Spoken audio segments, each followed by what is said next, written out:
Tata cara debat publik di segmen kedua. Moderator membacakan pertanyaan untuk pasangan calon nomor urut 1. Pasangan calon nomor urut 1 menjawab. Pasangan calon nomor urut 2 menanggapi. Kemudian pasangan calon nomor urut 1 menjawab tanggapan pasangan calon nomor urut 2. Waktu menjawab 90 detik. Waktu menanggapi 60 detik. Waktu menjawab kembali 90 detik. Baik para hadirin dan juga para pemirsa yang ada di rumah, sesuai dengan tata cara atau tata tertib yang sudah dibacakan pada segmen yang kedua, maka akan ada pertanyaan yang sudah disediakan oleh para panelis atau tim panelis yang sudah dibentuk oleh KPU Kabupaten Pacitan. Nanti para tim panelis akan menyerahkan atau memberikan pertanyaan dan meletakkan ke dalam kotak. Setelah itu nanti masing-masing pasangan calon akan mengambil pertanyaan yang sudah disediakan oleh para panelis yang sudah dibentuk oleh KPU Kabupaten Pacitan. Namun sebelum itu marilah kita saksikan bersama profil dari para panelis. Kami persilahkan. Inilah panelis debat publik tahap pertama pemilihan Bupati dan Wakil Bupati Pacitan tahun 2020. Panelis pertama, Eni Sediawati, dosen Pendidikan Bahasa dan Sastra Indonesia STKIP PGRI Pacitan dengan pendidikan terakhir S2. Riwayat pekerjaan, broadcaster Grindulu FM pada tahun 2004-2012. Ketua Program Studi Pendidikan Bahasa dan Sastra Indonesia STKIP PGRI Pacitan pada tahun 2013-2017 dan pernah menjadi moderator debat pemilihan Bupati dan Wakil Bupati Pacitan tahun 2016.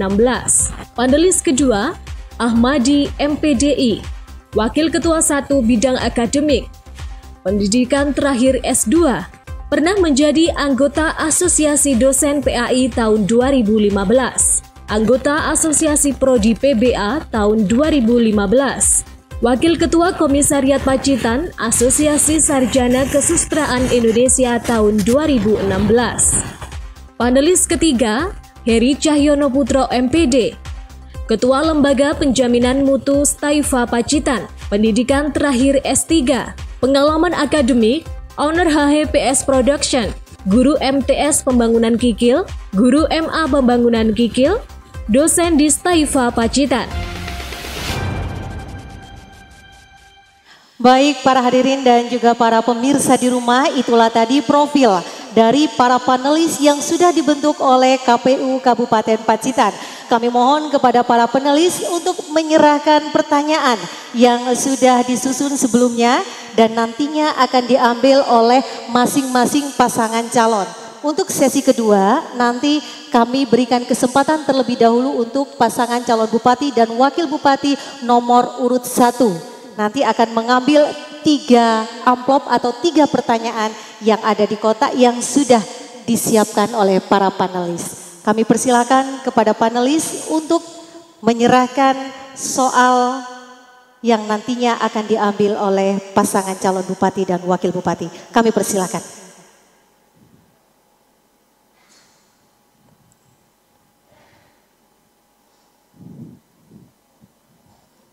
Masih tersegel Bapak Ibu dan akan dimasukkan ke dalam kotak. Saya gunting terlebih dahulu.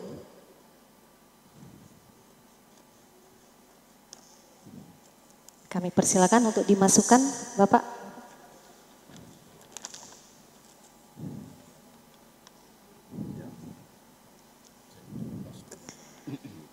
Masih rapi, masih tersegel, artinya masih aman.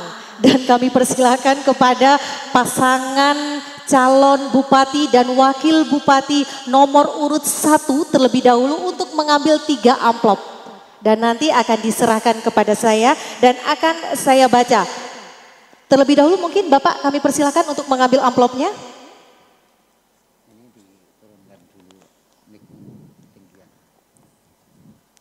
Bismillah.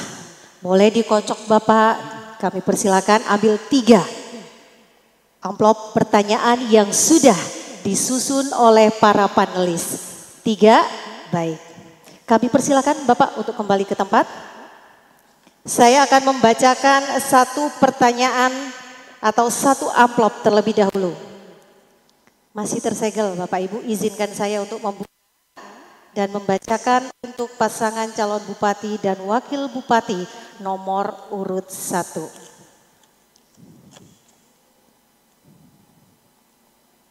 Baik, sudah ada di tangan saya, sudah siap Bapak? Waktu Bapak menjawab adalah 1,5 menit. Dan nanti akan ditanggapi oleh paslon nomor 2. Kemudian ditanggapi lagi oleh paslon nomor urut 1. Baik, saya akan membacakan pertanyaannya. Berdasarkan data BPS tahun 2019, jumlah perusahaan dan unit usaha di Kabupaten Pacitan sekitar 1.400-an. Sementara yang menerapkan upah minimum kabupaten hanya 30-an perusahaan. Apakah kebijakan Anda untuk meningkatkan kesejahteraan pekerja? Sudah paham Bapak? Baik, waktu yang kami sediakan 1,5 menit dihitung setelah Bapak menjawab. Kami persilakan. Terima kasih atas pertanyaannya. Di sini pasangan nomor urut 1 kami mempunyai program tentunya tentang kesejahteraan pekerja. Jadi kami klasifikasikan sebelumnya. Jadi para pekerja itu bekerja di bidang apa?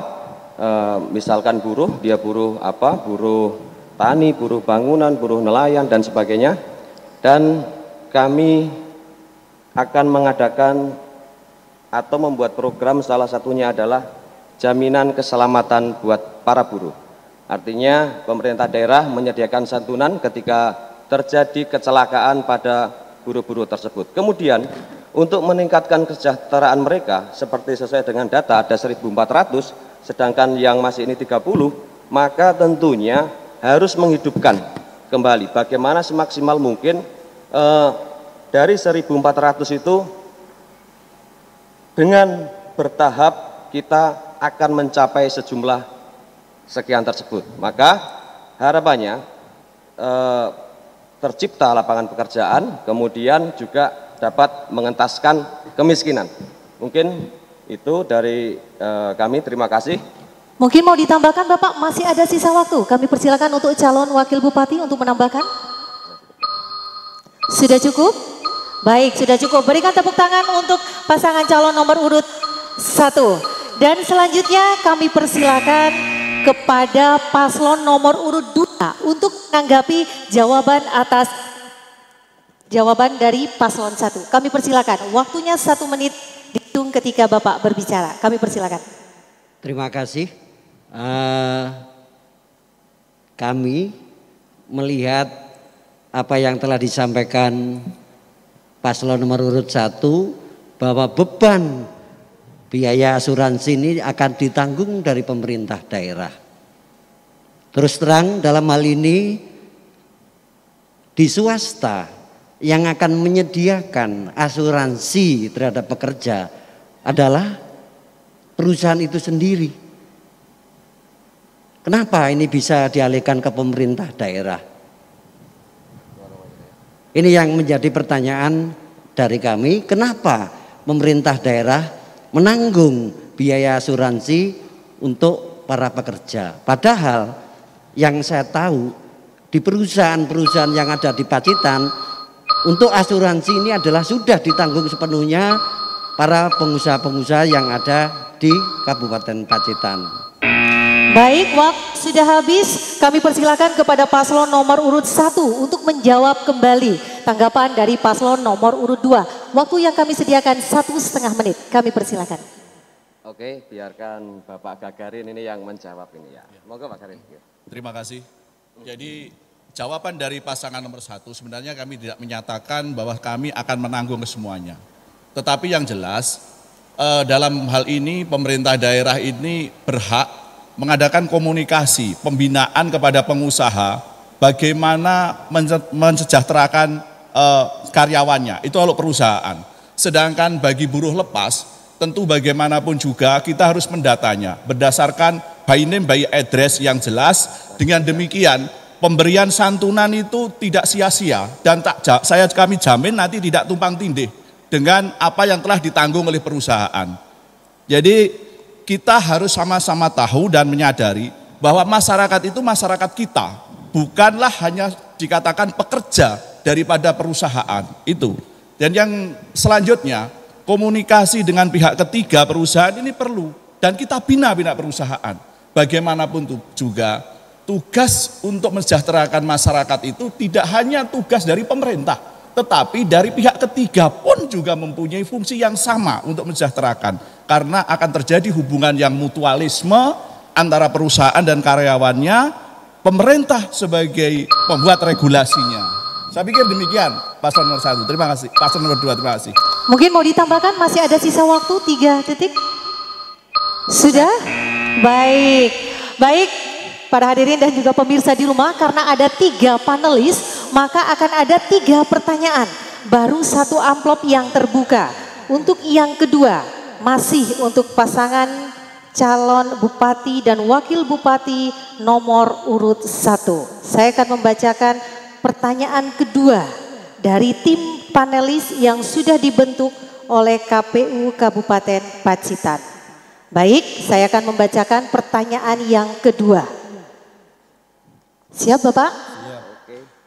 Pacitan memiliki potensi sumber daya manusia dan sumber daya alam yang mendukung berkembangnya sektor industri kreatif. Di antaranya adalah kuliner, kesenian, kria, dan produk digital. Program apa yang Anda tawarkan untuk mengembangkan sektor tersebut dalam upaya meningkatkan kesejahteraan masyarakat? Baik, kami persilakan untuk menjawab 1,5 menit. Kami persilakan. Ya, terima kasih. Jadi paslon nomor 1, Indrata Nurbayu Aji Gagarin, di sini mempunyai banyak program sebenarnya terkait hal tersebut. Akan tetapi di sini ada beberapa yang ingin kami sampaikan, yaitu salah satunya ekonomi kreatif, kecenderungannya ada bersamaan dengan kepemudaan. Maka di sini kami ingin menciptakan entrepreneur muda sebanyak mungkin, dengan melakukan pelatihan, workshop, dan sebagainya. Dan kami ingin membuat integrasi antara ekonomi kreatif dan pariwisata. Sehingga dari produk-produk yang dihasilkan nantinya akan bisa lebih maksimal dalam pasarnya, baik di Kota Pacitan, Kabupaten Pacitan, dan pemerintah daerah juga akan membukakan pasar ke luar Kabupaten Pacitan dengan bekerja sama dengan sektor swasta, perusahaan dan sebagainya dari situ. Kemudian digital di sini mempunyai fokus kami sebenarnya, karena sekarang adalah masa revolusi industri yang sama-sama kita ketahui. Maka dari itu peran pemuda dalam hal ini untuk bagaimana lebih berkreativitas, itulah yang akan kita dorong dengan maksimal. Terima kasih. Baik, waktu sudah habis. Kami persilakan kembali kepada paslon nomor urut 2 untuk menanggapi jawaban dari paslon nomor urut 1. Waktunya 1 menit. Kami persilakan. Sebetulnya apa yang telah disampaikan ada beberapa yang menurut kami juga tidak sependapat, terutama mengenai masalah revolusi industri. Ya memang revolusi industri 4.0 ini program tatkala belum adanya wabah COVID. Sekarang tidak ada ekonomi dunia yang kuat perusahaan untuk evolusi perusahaan-perusahaan yang di dunia, apalagi di dalam masalah pandemi ini. Indonesia lumpuh. Tidak ada kekuatan industri-industri besar sekarang yang bertahan. Mereka tuh di PHK, dipulangkan ke rumah. Nah ini ke depan tentunya ekonomi-ekonomi yang mikro tadi yang pas, yang cocok untuk situasi pandemi COVID-19 yang sedang melabah. Baik, waktu sudah habis. Kami persilakan untuk paslon nomor urut 1 menanggapi tanggapan dari paslon nomor urut 2. Waktunya 1,5 menit. Kami persilakan. Oke, terima kasih. Kami harapkan kepada Pak Yudi jangan terlalu pesimis. Artinya begini, jadi pandemi COVID-19 itu memang melanda kita semua. Akan tetapi kita harapkan ini menjadi sebuah tantangan yang akan kita selesaikan bersama-sama, yang kita buat solusi bersama-sama. Tapi kalau kita selalu takut, maka pembangunan kesejahteraan masyarakat akan lebih terpuruk lagi. Maka dari itu tentunya yang paling penting dari semua kegiatan kita menerapkan protokol kesehatan sudah ditetapkan. Mungkin Pak Gagarin mau nambahkan, silakan. Ya, terima kasih. Situasi apapun kita harus optimis. Apalagi pandemi kita harus optimis. Kita tahu tadi disampaikan oleh Bapak calon bupati kita yang tercinta ini terkait dengan menggerakkan pemuda yang paham betul tentang dunia digital. Marketing lewat dunia digital inilah nanti yang akan kita pacu. Jadi jangan terus kita pesimis menghadapi situasi dunia yang seperti ini. Kalau pemimpinnya seperti pesimis, terus bagaimana mau membawa sejahtera masyarakatnya? Jadi ini yang harus kita pegang bersama-sama di antara pemimpin, punya komitmen yang kuat, membangkitkan mental dari masyarakatnya untuk menuju kemajuan dengan mengikuti perkembangan-perkembangan yang ada, baik teknologi, baik mungkin produksinya, kekreativitasan, pemasarannya dan lain sebagainya. Jadi itu, terima kasih. Baik, waktu sudah habis dan masih tersisa 1 amplop atau 1 pertanyaan untuk paslon nomor urut 1. Baik, akan saya buka untuk pertanyaan terakhir untuk paslon Bupati dan Wakil Bupati Pacitan tahun 2020 nomor urut 1. Baik, pertanyaan terakhir Bapak. Sebentar, saudara moderator. Tadi pada waktu yang pertama kali mereka menjawab, saya tidak diperkenankan untuk jawaban mereka.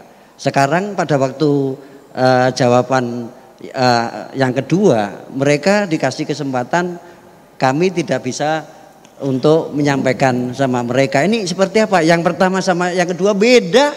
Nanti Bapak kita akan membacakan aturannya. Saya pengen, maaf ya, saya pengen pada waktu pertama kali setelah dia membacakan, saya mengantar selesai. Terus kemudian ada pertanyaan yang kedua, mereka menyampaikan jawaban, saya menyampaikan suatu. Baik, saya akan membacakan pertanyaan yang ketiga terlebih dahulu. Bapak. Ini selesaikan dulu, yang adil dong. Yang sesuai adil. Dengan aturan bahwa pada sesi kedua penajaman visi dan misi diberikan kepada paslon 1. Pada sesi yang ketiga penajaman visi misi pada paslon 2. Jadi ada pada sesi ketiga. Jadi ada urutannya Bapak. Jadi kali ini paslon 1 mendapat pertanyaan dari 3 panelis.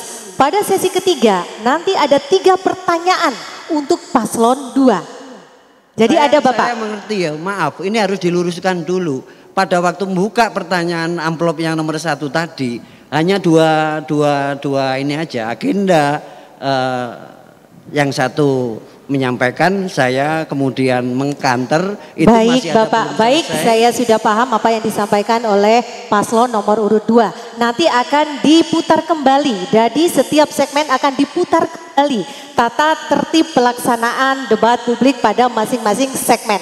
Untuk yang terakhir saya bacakan terlebih dahulu untuk paslon nomor urut 1. Ini pertanyaan terakhir Bapak, pertanyaan ketiga dari 3 panelis yang sudah dibentuk oleh KPU.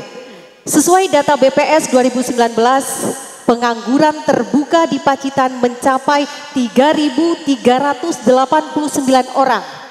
Dari jumlah tersebut, lebih 70% merupakan lulusan SLTA. Salah satu faktor penyebabnya adalah terbatasnya lapangan kerja. Solusi apa yang akan Anda tawarkan untuk mengatasi permasalahan tersebut? Kami persilakan 1,5 menit untuk menjawab. Kami persilakan. Terima kasih Mbak Moderator.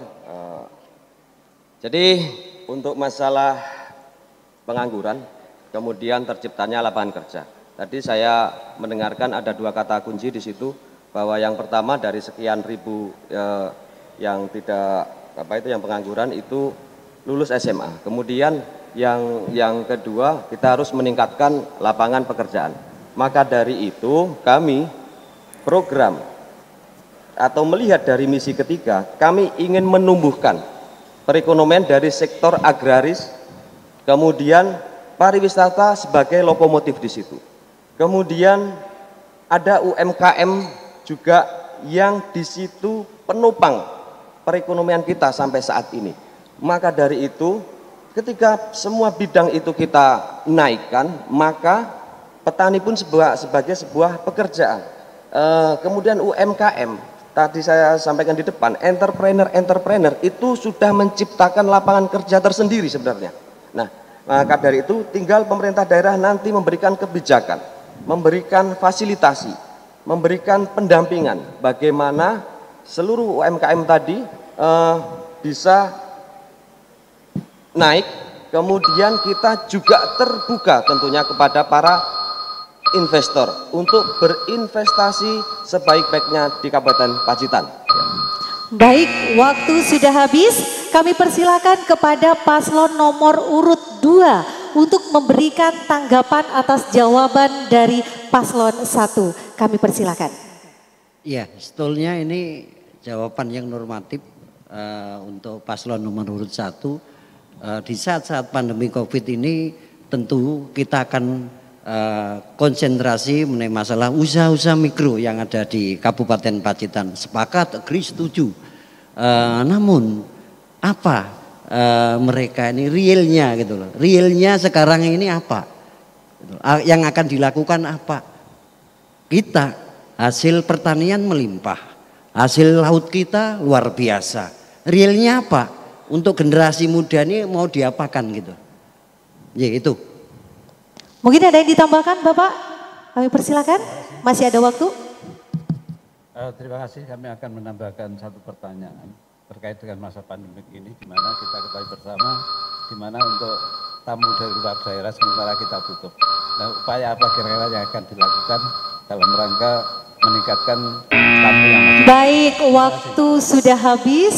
Kami persilakan kepada paslon nomor urut 1 untuk menjawab kembali tanggapan dari paslon nomor urut 2. Kami persilakan 1,5 menit. Baik, terima kasih. Sebenarnya Pak Mbogo atau Pak Yudi sudah mengetahui bahwa pemerintah daerah Pacitan selama ini sebenarnya sudah punya saluran terkait dengan pendidikan yang tadi kalau menurut data tamatan SMA. Maka dari itu untuk selebihnya saya persilakan Pak Kager untuk menambah, silakan.